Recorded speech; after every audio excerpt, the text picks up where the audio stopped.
दिल्ली में अवैध तरीके से रह रहे रोहिंग्याओं पर जी मीडिया की टीम ने जो बड़ा खुलासा किया उससे हड़कंप मचा है। भले ही ऑपरेशन रोहिंग्या के जरिए पूर्वी दिल्ली के एक खास हिस्से में रहने वाले रोहिंग्या का सच सामने आया, लेकिन इससे यह साफ हो गया कि दिल्ली के बड़े हिस्से में अवैध तरीके से रोहिंग्या रह रहे हैं। पोल खुलने के बाद जी मीडिया के कैमरे में कैद होने वाला एक रोहिंग्या धमकी पर उतर आया।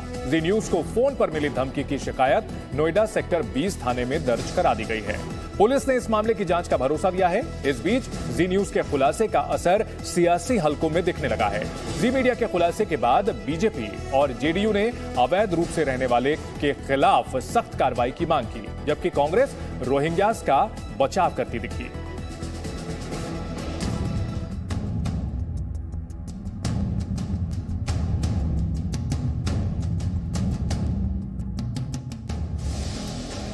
जी न्यूज के खुलासे से खलबली। तो रोहिंग्या क्या यहाँ पर वो इंसान नहीं है? रोहिंग्या क्या आदमी या औरत नहीं है? रोहिंग्या का कल वहाँ पर बॉर्न हुआ था? ये रोहिंग्या का नाम लेके जहांगीरपुरी से आप क्यों संबंधित करते हो? दिल्ली में रोहिंग्या की मौजूदगी से हटा पर्दा। 14 साल अभी 15 साल होने वाला है। अभी जैसे कि 2008 फरवरी 8 फरवरी को मैं 5 फरवरी को बॉर्डर में था। 8 फरवरी को जम्मू कश्मीर को पकड़ी गई चोरी तो शुरू हुई सीना जोरी। दुश्मन तो नहीं हो ना, आपने दुश्मनी क्यों करी है? ये बात मुझे जवाब दो। नहीं, इसमें दुश्मनी वाली कोई बात ही नहीं है।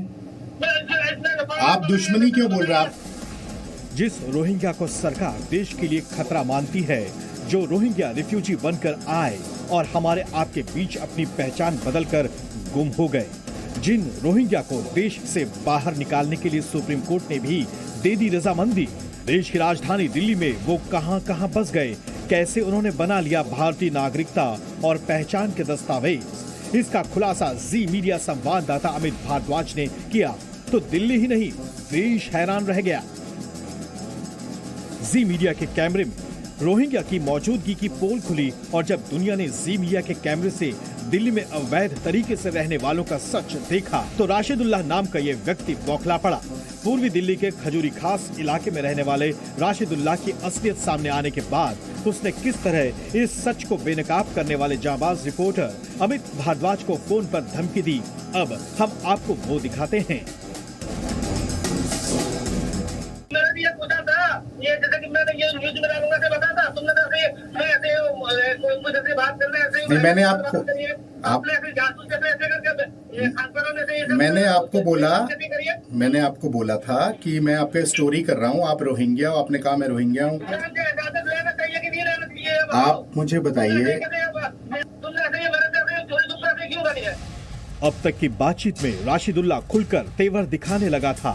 उसको सबसे बड़ी चिंता ये थी कि जी मीडिया ने उसका कच्चा चिट्ठा क्यों खोल दिया, क्यों भारत की राजधानी दिल्ली में उसकी अवैध मौजूदगी को सबूत के साथ दुनिया के सामने रख दिया। 24 मिनट मुझसे बात की, 24 मिनट 40 सेकंड से। ठीक है, हाँ, तो आपसे मैंने बात की थी ना। आप किसी की क्या किया?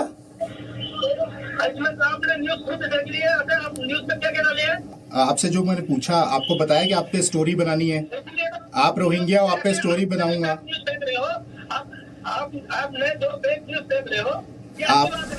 राशिदुल्लाह को चिंता इस बात की थी कि रोहिंग्या के काले कारनामे अब सामने आ चुके हैं, लिहाजा वो अब दुश्मनी की भी बात करने लगा। आप मेरी बात सुनिए राशिदुल्लाह जी, आपने कहा कि मैं रोहिंग्या हूँ, मैंने आपको पूछा आप रोहिंग्या हो, तो आपने कहा हाँ मैं हूँ, आप आ जाइए, मैं मिल लेता हूँ आपसे। नहीं, इसमें दुश्मनी वाली कोई बात ही नहीं है। आप दुश्मनी क्यों बोल रहे हैं? आप सच सामने आया तो सच दिखाने वालों को इस रोहिंग्या शरणार्थी ने दुश्मन करार दिया। फोन पर इसका अंदाज और शब्दों की तलखी में भी इसी दुश्मनी की झलक दिखी। जी न्यूज के इस खुलासे पर सियासी गलियारों में हड़कंप होना ही था, हुआ भी। इस बड़े खुलासे के बाद अवैध तरीके से भारत में रहने वालों और भारत के लिए खतरा माने जाने वालों को निकालने, उन्हें अपने देश भेजने के तौर तरीके पर चर्चा शुरू होने की सुगबुगाहट के बीच कांग्रेस की तरफ से हैरान करने वाली प्रतिक्रिया आई। लेकिन एक बार मान लें कि रोहिंग्या हैं आप, तो रोहिंग्या क्या यहाँ पर वो इंसान नहीं है? रोहिंग्या क्या आदमी या औरत नहीं है? रोहिंग्या का कल वहाँ पर बॉर्न हुआ था? ये रोहिंग्या का नाम लेके जहांगीरपुरी से आप क्यों संबंधित करते हो?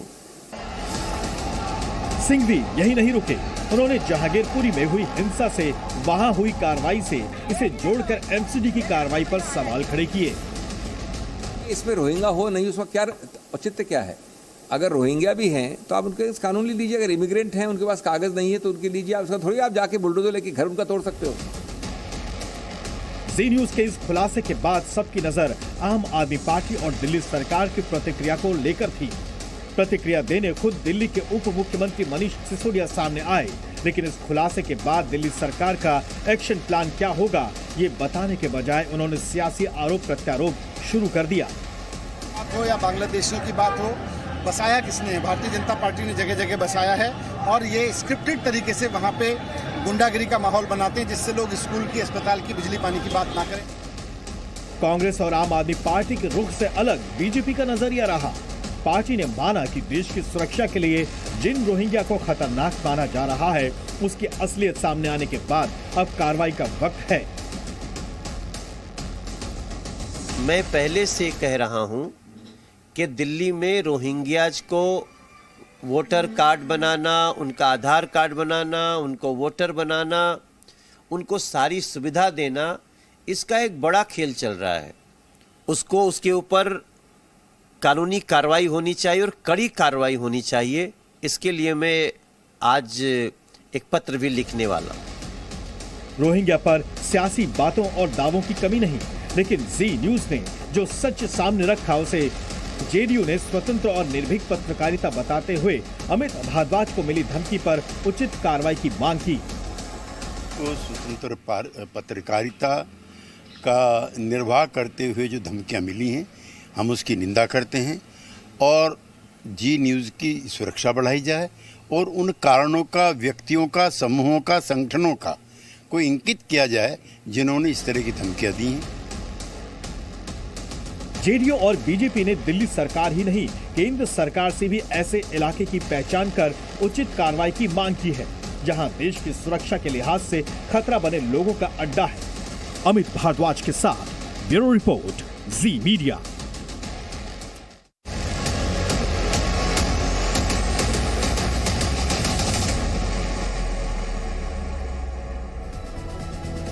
आइए अब आपको दिखाते हैं वो पड़ताल जिसकी वजह से जी मीडिया के रिपोर्टर को धमकी दी गई है। दिल्ली में बीते 4 साल से जब भी धर्म के नाम पर कोई आंदोलन, कोई फसाद, कोई तनाव हुआ, तब एक ही शोर मचा कि ये सब रोहिंग्या और बांग्लादेशी घुसपैठियों का किया धरा है।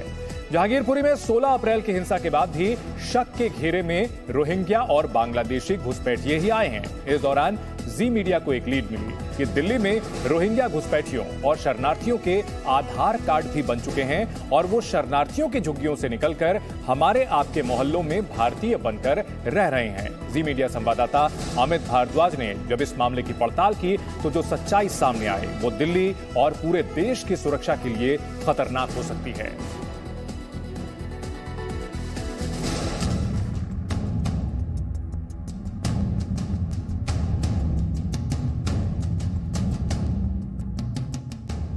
मेरा आधार मेरी पहचान।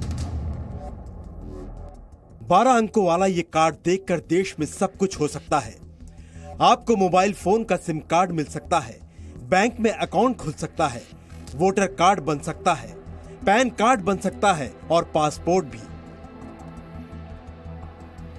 यही आधार कार्ड देश में अवैध रूप से घुसे रोहिंग्या भी बनवा रहे हैं। ये तमाम आधार कार्ड जो आप अपनी टीवी स्क्रीन पर देख रहे हैं वो रोहिंग्या घुसपैठियों के हैं। उन्हीं घुसपैठियों के जिन्हें गृह मंत्रालय देश की सुरक्षा के लिए खतरा बता चुका है और सुप्रीम कोर्ट भी कह चुका है कि रोहिंग्या घुसपैठियों को देश से बाहर भगाने का पूरा अधिकार सरकार को है। आम शहरी के बीच में अवैध घुसपैठिया क्यों रह रहा है? इनके आधार कार्ड हमारे बच्चों के बीच में पढ़ेंगे तो हमारे बच्चों पर असर